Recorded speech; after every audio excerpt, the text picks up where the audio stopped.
So welcome everybody to the Altered Attitudes podcast, and today we're just responding to the BBC documentary Matt Willis, Fighting Addiction, which was a pretty honest and sincere documentary. It covered a lot of points that I've not seen before in other documentaries. So I was wondering what your thoughts were on that, Lester. I mean, he starts off by saying something like, "There's no one size that fits all for everybody. Will I be like this forever?" And then that's really the point of the documentary, is him trying to work out, like, is this something that he's always going to have to deal with it? Is there a fix? Is there one fix for everybody? For me, obviously, I can only give my opinions and share my experience. But as you were saying that, Matt, what was interesting, which I kind of sort of believe, but I think near the end he talked to the neural scientists, which again, about the brain scans, which we've been talking about for like 15 odd years, about exactly what she was talking about. And I think she was alluding to the fact that they are coming up with a medication. Now, I long suspected that may be the case at some point, because I think the medications we have at the moment are not very helpful for addiction treatment. Most of the time for most people. In actual fact, I think a lot of the medications is doing a lot of harm, but that's another story. But keeping to that is that she was alluding that they're developing a medication that will work on that pleasure part of the brain, because again, I think what they're sort of saying, I believe, is that they're people with this problem have like a pleasure deafness, that they're not producing enough serotonin, which is why, when you describe this situation to a doctor, and again we have this very good DVD that we like to show called it's Kevin McCauley, Pleasure Unwoven, which explains the process of the brain of an alcoholic. And it does show that there is the way that the brain's malfunctioning, it's not producing enough serotonin. So when you play that video to a doctor, which we have a couple of times, their solution is always medications that have serotonin in, like Seroxat, antidepressants, that kind of thing. Which again shows that they're understanding the problem, and they're offering a chemical solution. I guess I've come to believe that that's not always a bad thing, and I think when the mental problem is understood, that they possibly would, I think, is again one of the things the lady did say, that individual people would get different sort of amounts or different strengths of the medication. But medication definitely would resolve the problem. But again, from my point of view and my belief, I think that your brain is more than capable of producing serotonin if you have this problem. But there's stuff you're going to have to learn. You're going to have to change the way you think. And you're going to have to start taking a little bit more responsibility for your mental health. Now, I very much think the best way to release serotonin is through spirituality. I think spirituality gives you the peanut that you're looking for. Now, again, that obviously brings up a lot of issues for a lot of people that don't want to believe in that, but I guess from my point of view, so my point I'm saying is like, I think, the answer to will I always be like this, if that means will I be able to drink and use drugs again, the answer to me would be no. I think you're never going to be able to do that again, which is quite crushing for a lot of people with addiction. They really hate that idea. More than anything, it says it's a great obsession to every abnormal drinker that they'll be able to one day regain control of their drinking and drink like other people. But it's like, that's not going to happen. Well, I mean, There's even a scene in the documentary there where he meets with his bandmate Charlie, and they start reminiscing on the old times about him throwing up in a suitcase, and they're laughing and joking about it. And there's clearly, you can see that in that. Yeah, and you can see there they're kind of like, wow, that was a good. It sounds horrible in some ways, but they're like, yeah, that was a good time, and it's clearly you can see there's like an emotional connection to that time there. Yeah, but I think that's kind of like the normal, what our society would consider that would be sort of normal parameters. I think it's when you lose control, and I think that's the bit that people sort of struggle with and they fight for. That, can I control my drug or alcohol? Am I in control of it? And I think when people realise, look, I've lost control, I can't adjust it, I can't stop it, and I can't moderate it, that's really when you've crossed the line into addiction. Now again, my belief is you probably already had that in you were just waiting to get to that point. I think it's like, say, I always use like the analogy of like a peanut allergy, that you kind of already have it in you, but until you actually eat a peanut, you're not going to know you've got a peanut allergy. I think they realise that in America. I think there's a great massive evidence of that a lot of people were potentially heroin addicts, but a lot of people wouldn't have had access to heroin. But then when they start dishing out opiate based painkillers left, right and centre, they trigger all these people in become addicts that never would have become addicts unless they were given the medication.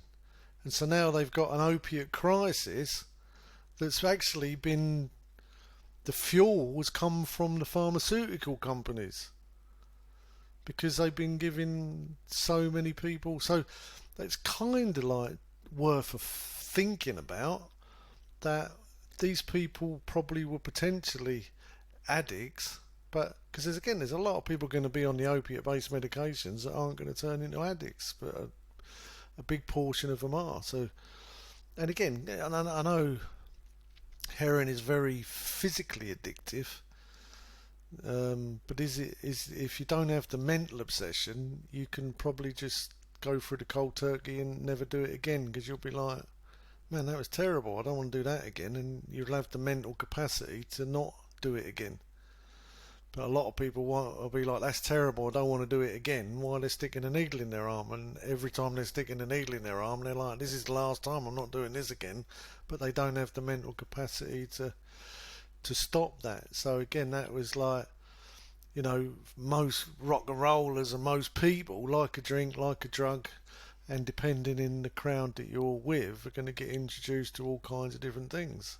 And if you're very addictive to cocaine, the moment you snort cocaine, you're probably going to become addicted to it, because it's going to have an effect on you it doesn't have in other people.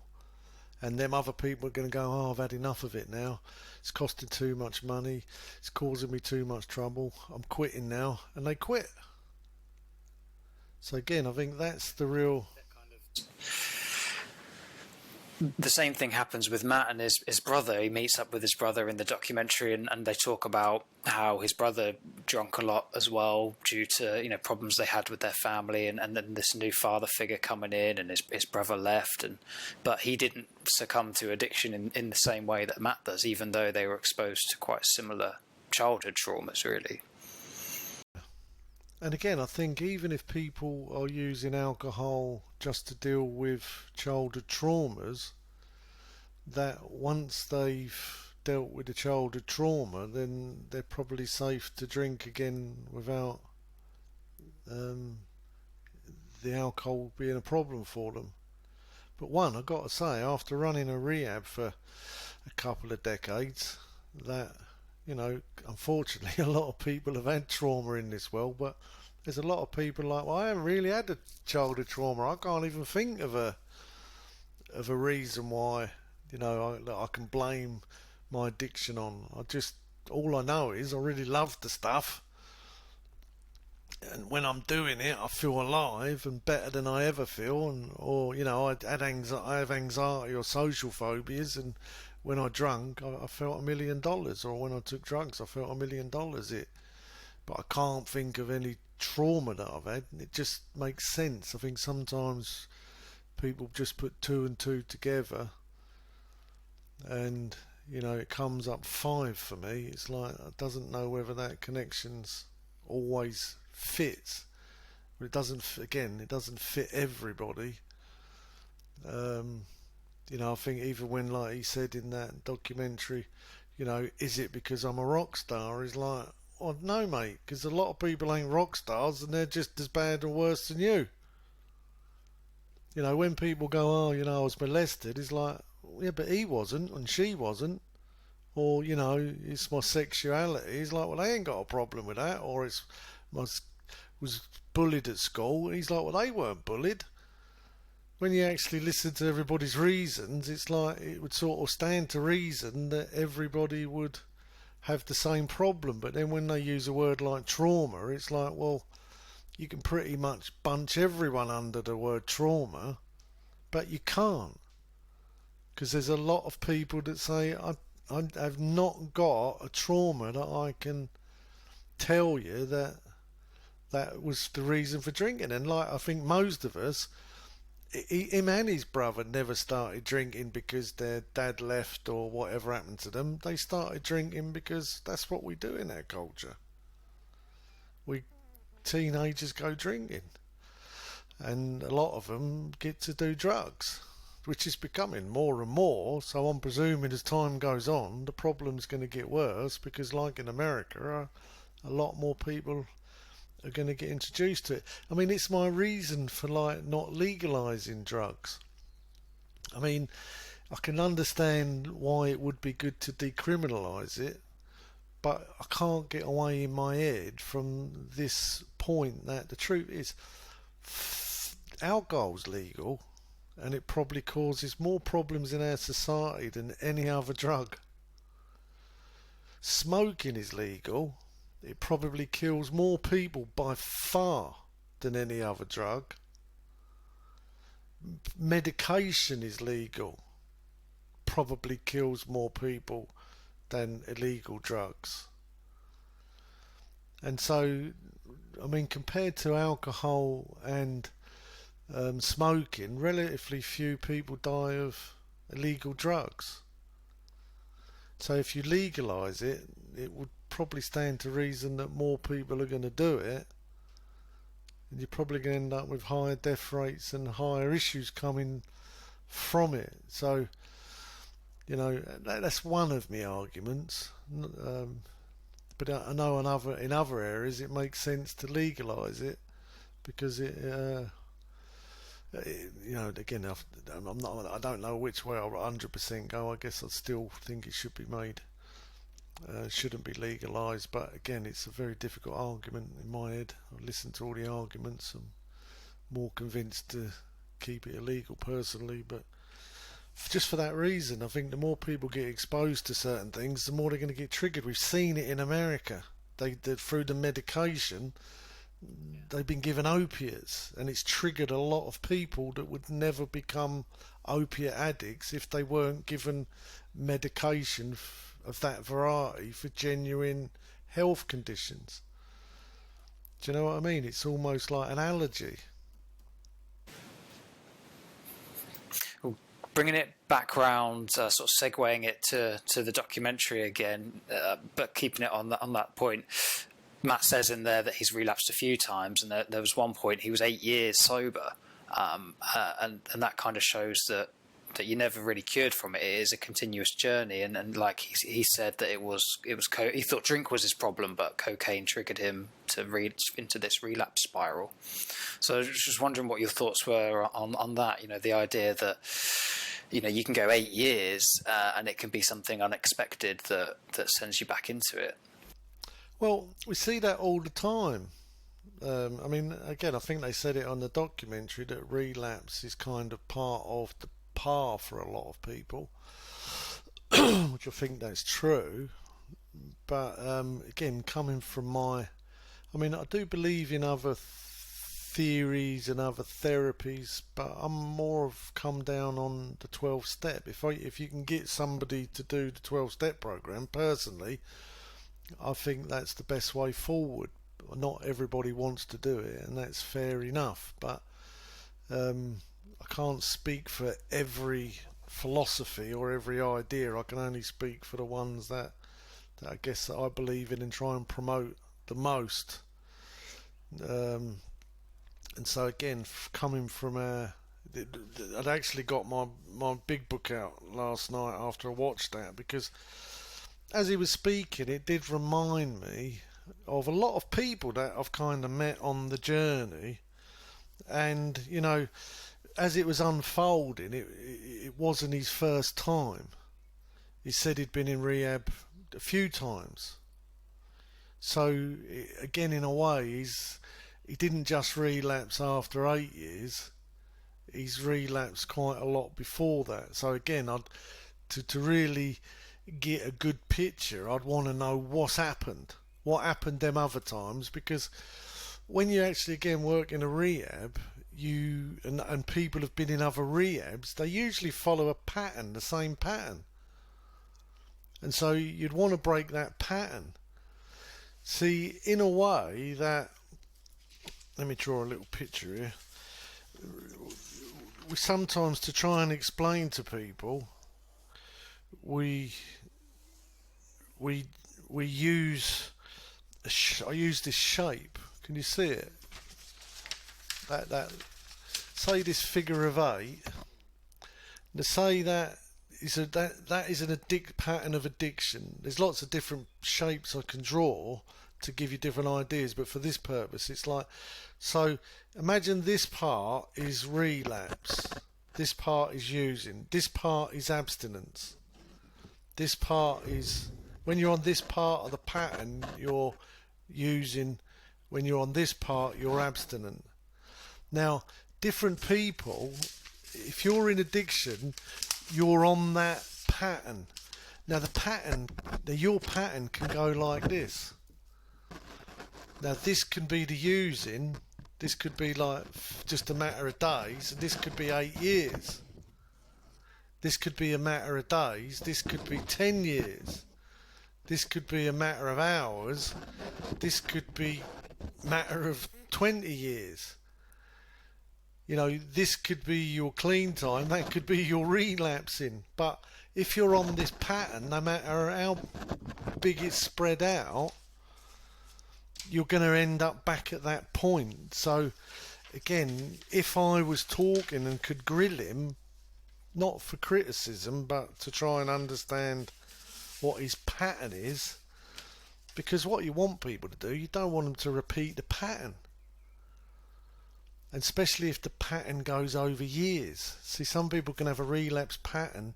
I mean, I've worked with people, they did crack cocaine one night in a year. So at least once in that year, his wife could expect him to not come home, and she'd know that he's in a crack house somewhere doing as much crack as he can, and by the morning or the next day he's going to come home again full of remorse, full of regret, promising never to do it again after, you know, spending whatever he's going to spend doing what he's going to do. The thing is, she lived in anxiety for the other 364 days of the year, because she knew it was coming, but she never knew when it was coming. And again, that was kind of like what I felt about listening to them guys last night, that there's definitely a relapse pattern set. Now, is he still in that relapse pattern?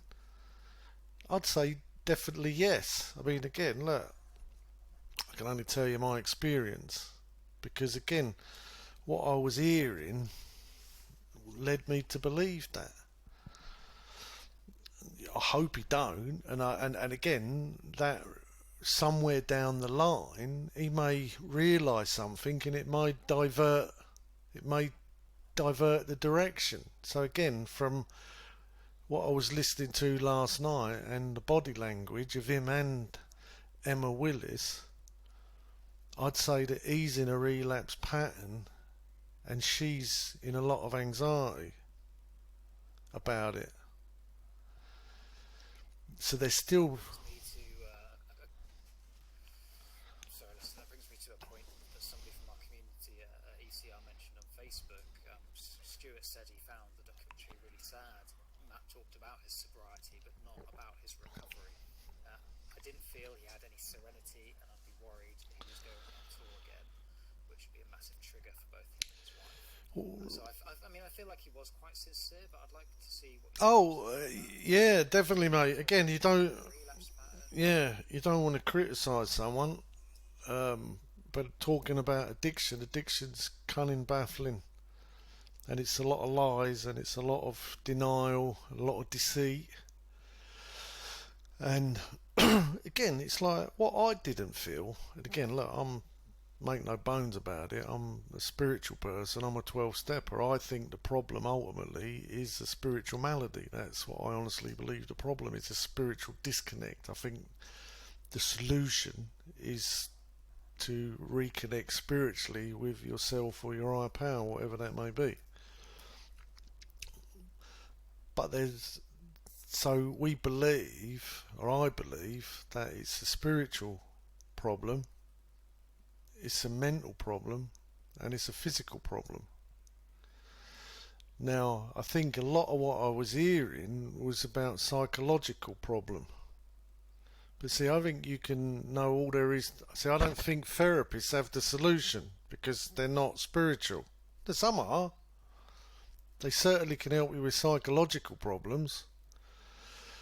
You can get some help with physical problems. You can go down the gym, you can eat healthy, you can go running, you can do all kinds of things, take medications to change the way you feel. That's all dealing with the physical problem. But I'm a believer that it's a spiritual problem, and so it has to be a spiritual solution. Now people would say, well, what's the difference? I am in recovery and I haven't got a spiritual solution. And I'm like, great, I'm glad that's... But then maybe you didn't have a spiritual problem to begin with. Maybe you were connected just fine. Now, I think what I see the difference is, and again, I think that in somebody like Matt last night, I couldn't see or hear that. In actual fact, I could hear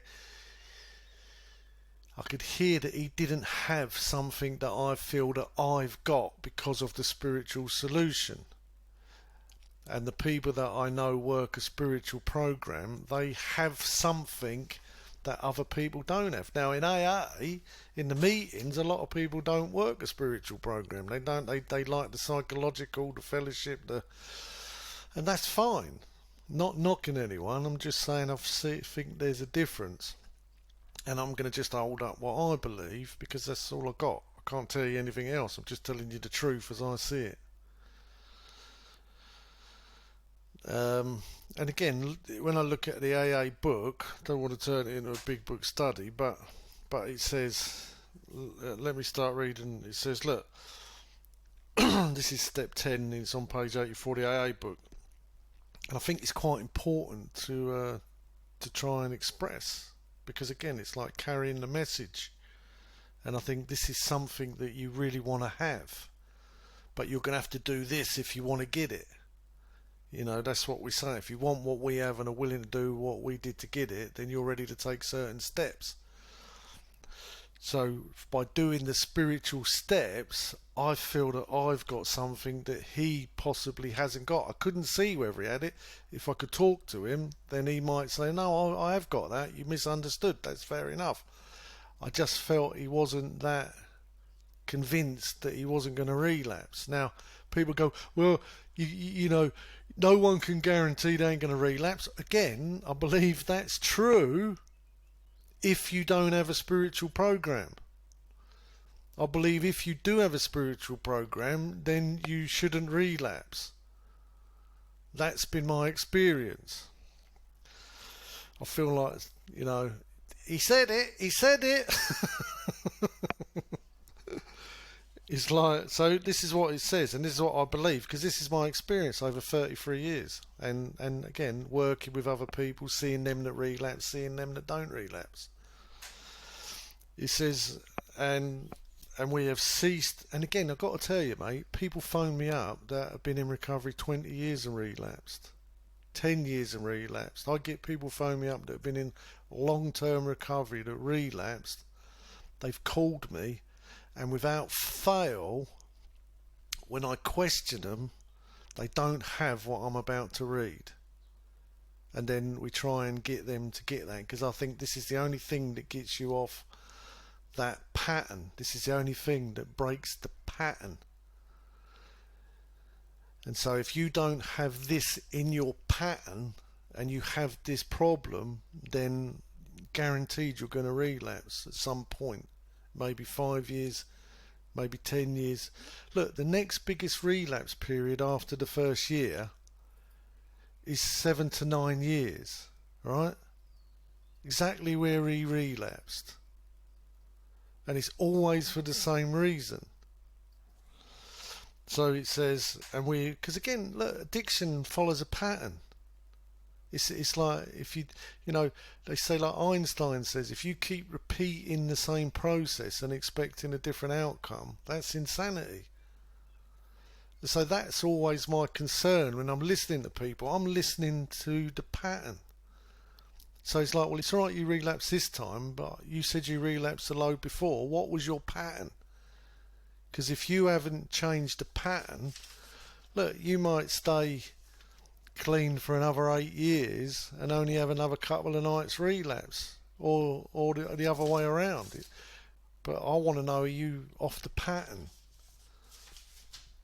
And so it says, and we ceased fighting anything and anyone, even alcohol, for by this time sanity will have returned. And when it's talking about sanity, it's talking about being able to say, I don't want to drink. Because when an alcoholic's not drunk and decides to drink, that's the most insane moment in their life, knowing the outcome. You know, I think even that Matt said it, that in his head he thinks, you know, when he gets offered a drink, he can summons. Did he say that? I'm pretty sure he did. That he can summons what happens, what comes after that drink. But even that's a bad place to be. You can't rely on that. That's not good recovery. That's not good recovery. You shouldn't have to do that. You've still got an alcoholic mind if you're doing that. It says, for the time sanity will have returned, we will seldom be interested in liquor. If tempted, we recoil from it like a hot flame. But that's something built in once you've done this process. Because something's changed in me. This spiritual experience it talks about is a change in psyche. Something switches in my head. Something turns on. Something turns on that's been switched off. And you can see it, that you can see the people that get turned on and them that are still switched off. And it says, we react sanely and normally, which means, no thanks, I don't drink. Mate, I don't do coke. What are you doing coke around me for? Can you get it out of my room? Or, I don't care if you do coke. It don't bother me. It's not even an issue. It says, and we will find this has happened automatically. See, so what I've believed and learned is through my program is I don't have a choice naturally to say, no, I don't want to drink. No, I don't want to snort coke when you offer it me. No, I don't want to smoke a pipe of crack. There's no natural, rational mind in me that does that. It's not a choice. People go, you know, use your willpower. It's like, I don't have any willpower where that's concerned. I've got it in lots of other areas of my life, but we're drinking drugs. I've never been able to say no thanks.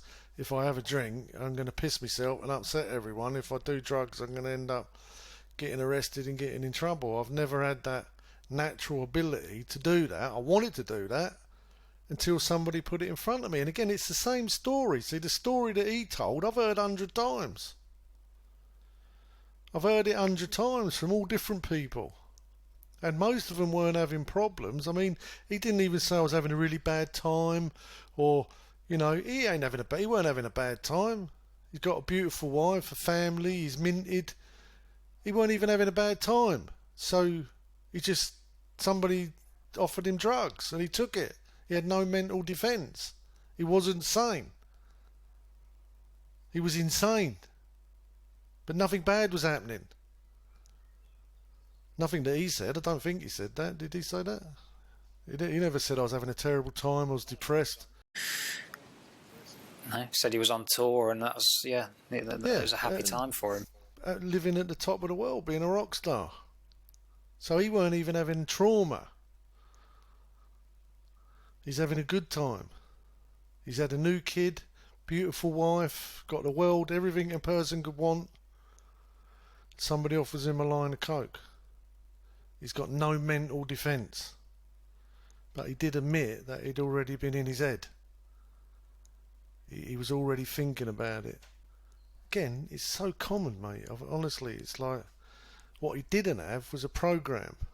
What he didn't have was a fit spiritual condition. That's what he didn't have. Now, he may have had it, and he may have stopped doing it, which again, I'm pretty sure for me that would happen. I've probably got a ton of spirituality in my bank at the minute, because I do a lot of work on myself. But if I stop doing all of that, at some point down the road, I'll run out of fit spiritual condition, I'm pretty sure I could relapse like anyone else. But as long as I stay in fit spiritual condition, there's no chance that can happen. Now look, I don't know what's going to happen if there's a massive catastrophe in my life. All I know is that when my sister died, and I'm standing round her bed while she died, that the moment that she died, I could feel the grief in my family. I'd never experienced anything so catastrophic in my life. It was catastrophic. Not even just her death, my grief, I could feel my family's grief. It was terrible. Terrible, terrible, terrible. The first thing that come in my mind was, I'm so glad I'm not drunk. Because I could see myself coming through that hospital door drunk, on drugs, making it all about me and upsetting and making their lives worse. So at the worst moment in my life, I was glad I didn't drink, not I wanted a drink, because I was in fit spiritual condition. Which again is what this book's telling me. So it says, and we will find that this has happened automatically. So again, I can't choose not to drink because I don't have that ability. But if I do my program, then I can choose not to drink. It happens automatically. It's not even something I have to try and do. It just kind of like, it happens automatically. All I have to do is work my program. That's what the spiritual program's telling you. Not everybody wants it. Not everybody wants to do it. That's fair enough. I'm just telling you the experience of us, those that do it, and how it works for us. It says we will see that our new attitude towards liquor has been given us without any thought or effort on our part. I mean, honestly, for an alcoholic, this is like an amazing miracle. I literally remember, Matt, that when I started doing this, that I was in early recovery. I went in this pub because I lived on this island. If I didn't go in the pub, I wouldn't see anybody. It was an island. There was only a pub and a club. Not a nightclub, I mean like a country club. If I didn't go in there, I wouldn't see anybody apart from at the AA meeting. And I remember going in the pub and someone who knew me was like, "You want a drink?" And I heard myself say no. And I honestly thought, who said that? It was like the first time. It was almost like the first time in my life that actually had happened. And I felt I didn't even want it. It was even more miraculous. I didn't even want it. I felt so happy that I didn't want it. It was like, and again, so we say, look, the problem is powerless. So the solution again is power. I found that higher power. I found that power that was greater than myself. In myself, I always said yes. But in the higher power, I could be restored to sanity and say, no, I don't want to drink. I don't want to do drugs. I don't want to behave like that. And it says, we see that our new attitude toward liquor has been given us without any thought or effort on our part. It just comes. This is the miracle of it. And it is like a miracle. It says we're not fighting it, neither are we avoiding temptation. I did notice a couple of times in early recovery, funny enough, when I see alcohol on telly, for some reason that just seemed to be a little bit subliminal in my mind. And this one time I opened the fridge and there was a can of beer and it almost jumped out. But again, like it said back a sentence, I recalled like a hot flame. I didn't feel that. I just thought, man, that was a very powerful urge. It said we feel as though we had been placed in a position of neutrality, safe, which is exactly how I felt. It's like I'm not bothered either way. And protected. It said we'd not even sworn off. Instead, the problem had been removed. And that's exactly how it felt very quickly. It's like I just didn't want to drink anymore. I just didn't want to. It wasn't even like, oh, I really love one, but I can't. It was like, I don't want to. Because again, it's like my rational mind was working and it's like, I don't want to do this. It's not like, oh, if I could, I would. It's like, no, I don't want to. I'm so happy not drinking because I want to enjoy the freedoms of not drinking. And it said it does not exist for us. And I think that can be pretty difficult for people to realise that problem doesn't exist for me. So again, I don't go around trying not to drink or take drugs. I work my spiritual program on a daily basis, which is good for my mental health and good for my physical health and good for my relationships. And part of that is I don't want to do it. There's no fight. There's no fight. There's no fear. There's no fear of relapse. I've got no fear of relapse. I've got no fight. It's like the problem doesn't exist for me. I don't even think about it very often unless I'm talking to people or doing something like this. It's not on my mind. Don't get me wrong. Sometimes when I'm buying the missus some wine or booze that she wants, we're having a party or something, and I'm walking down the Sainsbury's aisle or whatever, you think sometimes your thought comes in your head, it would be nice to have a drink, and it would be. It would be nice as an adult. Being able to drink alcohol without it harming you is a blessing. I just can't do it. I'm allergic to it. When I go and buy a round, when I'm out with everybody and it's hot summer and I'm a grown-ass man. I've got a tray full of lagers and that lovely white head and that beautiful bead of lager running down the side and it would be nice to have a nice pint of lager. That's true, it would. Like I say, I'm a grown-ass man. But I can't. I know that I can't.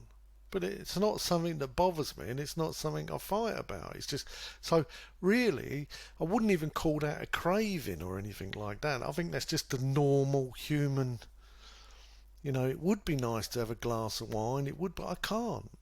I'm allergic to it. It doesn't work like that on me.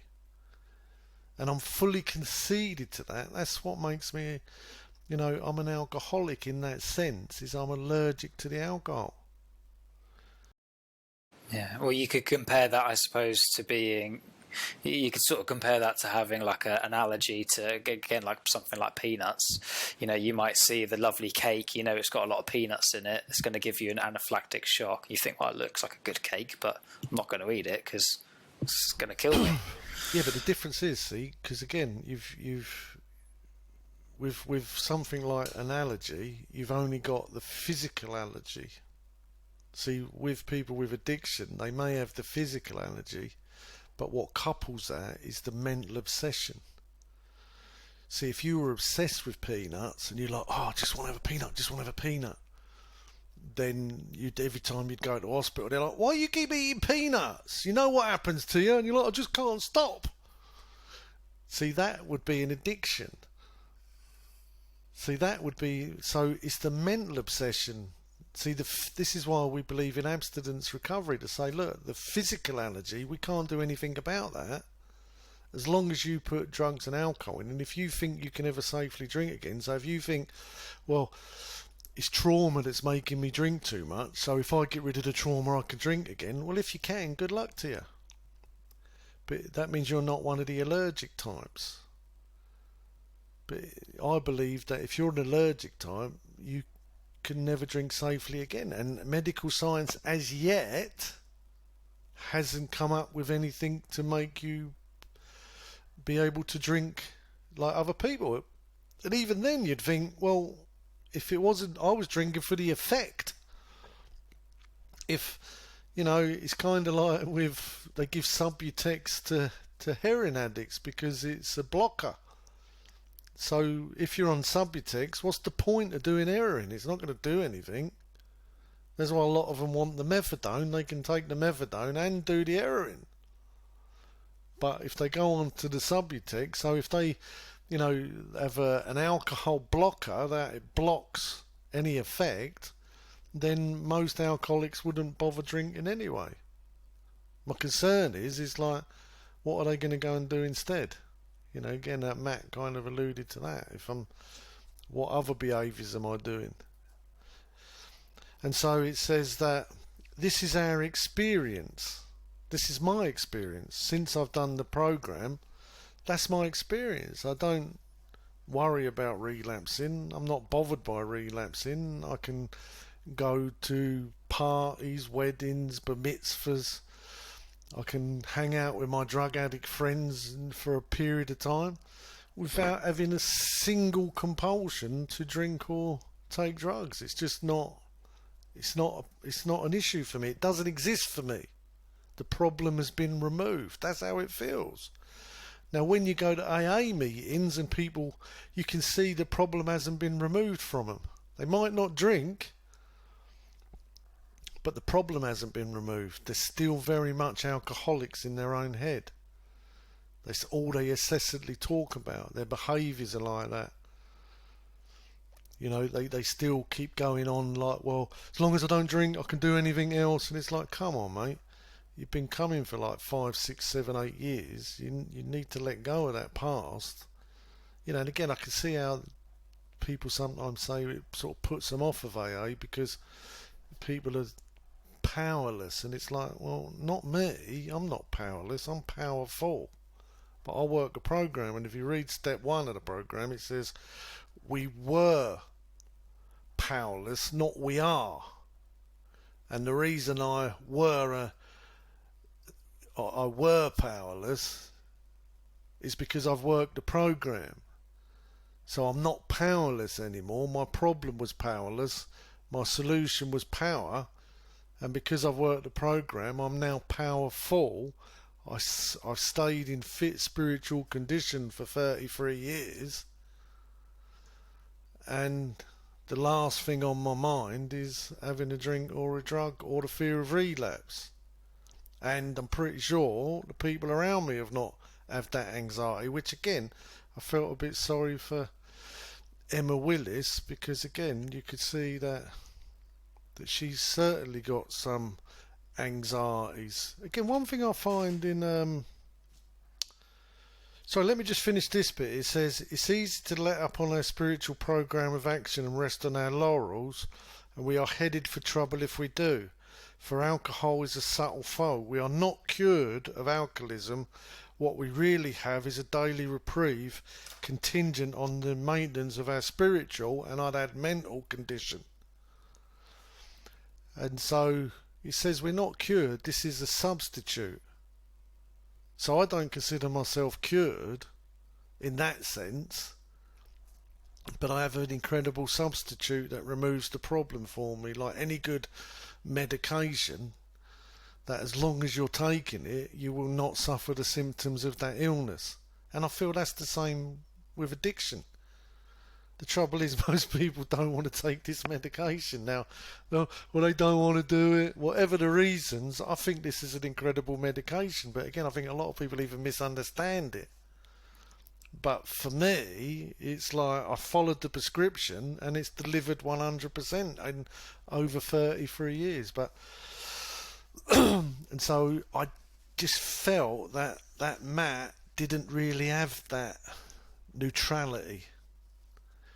And so that would question whether he's understanding the fit spiritual condition bit. He may be psychologically.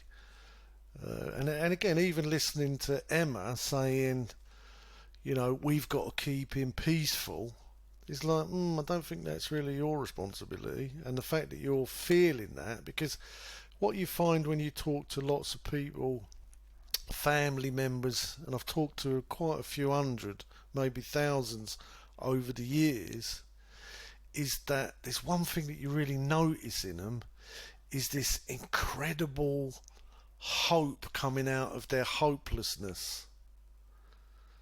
And it's almost like this denial that the person promises never to do it again, and the family member have no option other than to believe them. And so it's almost with their whole heart they once again believe what they're saying, but deep down they're just living in this anxiety because they know it's not true. And I felt that from her, that she could really do with going to some Al-Anon, getting herself some therapy, because otherwise she's going to be living on a knife's edge, worrying about him, especially if what I'm saying is true. She will be feeling that as well. She will be feeling that he's not in that neutral position. The problem hasn't been removed from him. Now, they all hope it has, to the point of almost denial. It's so sad that they have to believe it because they have no choice. But deep down, they're living in this anxiety.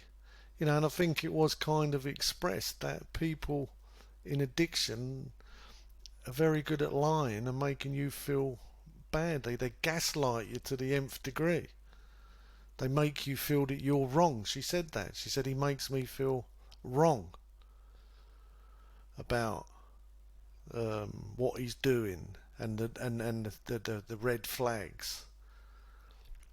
And again, if you understand the Al-Anon methodology, you would understand why she's in that position, that she's suffering from addiction just as much as he is, except she's addicted to him and his behaviours, and her and her children are trying to do everything to stop him being triggered, but they will feel it in themselves and they will live in that anxiety. And even if he only relapses once every 8 years, she'll be living in that anxiety. She did say that she didn't see it coming, but I would say that's more denial than anything. And again, I can only surmise based on my experience. If I had an opportunity to grill her about that, I would say, when did you see any signs that you ignored because you didn't want to believe it? Because that's kind of what it comes down to. They want to believe what the addict's saying to them. And addicts are great at that. They're really great at making you believe the lies. They're really great at making you feel bad about trying to do the right thing. They are. They're really good at making... They're gaslighters. They're experts at it. You know, what you see you didn't see, or what you heard you didn't hear, or don't be stupid, oh, you got to trust me, why don't you trust me, oh, why'd you keep on at me, blah blah blah. They give you all of that BS to stop you seeing what they're hiding. And he even said himself that he was hiding the idea of using long before he snorted that line of coke. How long? And did she notice a change in him?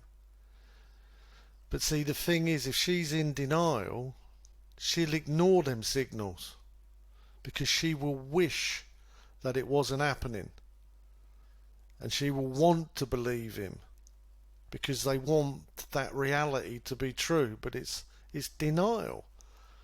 And so I really did see a lot of that in that program. Now, I'd love to be wrong about it all, and I pray to God for them that he'd never relapses, he fully understands, and that her heart lightens and the load that she's carrying lightens, that she gets the peace and the relief that she's looking for in her life, and that their family have a wonderful life experience. That's the goal of being in good recovery. But unfortunately, see, a lot of people, they dig holes, and then when they stop, they're still down the hole. Now obviously when you're pretty rich, it looks good on the surface, but it's not about that. It's about how you feel in your stomach, how you feel in your heart, how you feel in your head. That's where the real wealth is in this world. That you're not living in a hostile environment inside your body, that you're living with a certain amount of joy and a certain amount of peace and a certain amount of security.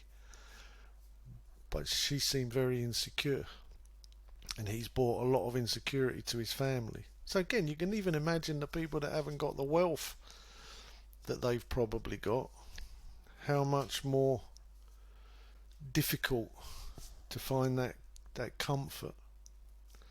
But you find the comfort in the for me, there's a way of having that problem removed, but there's stuff you have to do. And I believe again, it's a spiritual solution. It's a spiritual malady. It's a spiritual problem.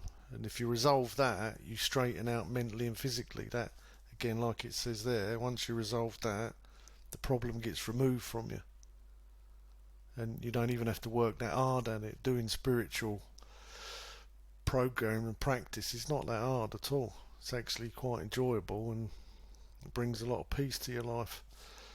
So I think that's all I've got to say about that. Trying to keep it under the 50 minutes, which are pretty 53 minutes.